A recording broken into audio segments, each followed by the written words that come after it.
বিশ্বকাপ দরজায় কড়ায় নাড়ছে আর বাংলাদেশ জাতীয় দলের স্কোয়াড নিয়ে চলছে তুমুল উত্তেজনা। কঠিন সি গ্রুপে ইংল্যান্ড ও ওয়েস্ট ইন্ডিজের মতো দুই সাবেক বিশ্ব চ্যাম্পিয়নকে মোকাবিলা করতে হবে। এমন অবস্থায় নির্বাচকদের মাথায় ঘুরছে একটাই প্রশ্ন, কে দেবে বাংলাদেশকে লড়াই করার শক্তি? কারা থাকছেন ব্যাটিং লাইন আপে, কারা সামলাবেন স্পিন পেস ইউনিট? প্রস্তুতি, পারফরমেন্স, সম্ভাবনা সব মিলিয়ে গড়ে উঠেছে টাইগারদের বিশ্বকাপ স্কোয়াডের রূপরেখা। কেমন হতে পারে বাংলাদেশের একাদশ? চলুন জানি বিস্তারিত।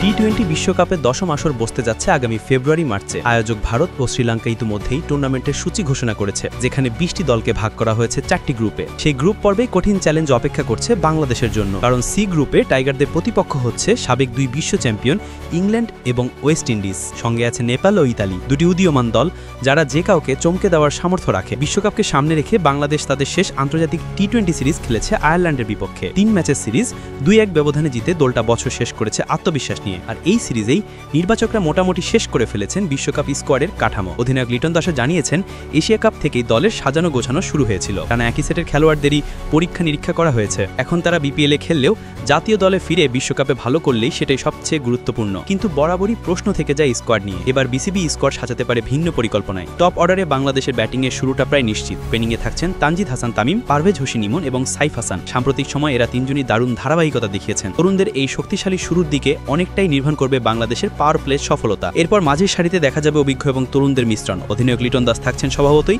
তার সঙ্গে থাকবেন তাওহিদ হৃদয়, যিনি গত 1 বছরে এই ফরম্যাটে নিজেকে প্রমাণ করেছেন। উইকেটরক্ষক ব্যাটার হিসেবে আছেন জাকির আলী অনিক, আর তার বিকল্প হিসেবে আলোচনায় আছেন নুরুল হাসান সোহান কিংবা মাহিদুল ইসলাম অঙ্কন। তরুণ অঙ্কনকে ওয়েস্ট ইন্ডিজের বিপক্ষে সুযোগ দেওয়া হয়েছিল, যদিও তিনি সুযোগ পুরোপুরি কাজে লাগাতে পারেননি, তবু নির্বাচকদের পরিকল্পনায় আছেন। আর থাকছেন শামীম হোসেন পাটোয়ারি, যিনি মারমুখী ব্যাটিংয়ে ম্যাচ ঘোরাতে পারেন কয়েকটি বলেই। অলরাউন্ডার বিভাগে এখানে সবচেয়ে আলোচনায় আছেন সাইফুদ্দিন। ইনজুরির কারণে দীর্ঘদিন দলে না থাকলেও ছন্দে ফিরলে তিনি দলের ভারসাম্য পুরোপুরি বদলে দিতে পারেন। ব্যাটিং বোলিং দুই দিকেই তিনি কার্যকর। স্পিন অ্যাটাকে থাকছেন 3 জন, রিশাদ হোসেন, নাসুম আহমেদ এবং শেখ মেহেদী হাসান। রিশাদ হোসেন বর্তমানে বাংলাদেশের সবচেয়ে ধারালো লেগ স্পিনার। মাঝের ওভারে আক্রমণাত্মক ভূমিকা থাকবে তার। মেহেদী ও নাসুম সামলাবেন পাওয়ার প্লের পরে চাপে রাখা ও কন্ট্রোলের দায়িত্ব। বাংলাদেশের বোলিং আক্রমণে প্রধান শক্তি পেসাররাই। মুস্তাফিজুর রহমান নেতৃত্ব দেবেন এই ইউনিটকে। পাশে থাকছেন তানজিম হাসান সাকিব, তাসকিন আহমেদ এবং শরীফুল ইসলাম। বিকল্প হিসেবে ভাবনে আছেন সাইফুদ্দিনও, যদি কন্ডিশনের ভিত্তিতে অতিরিক্ত সিম বোলিং প্রয়োজন হয়।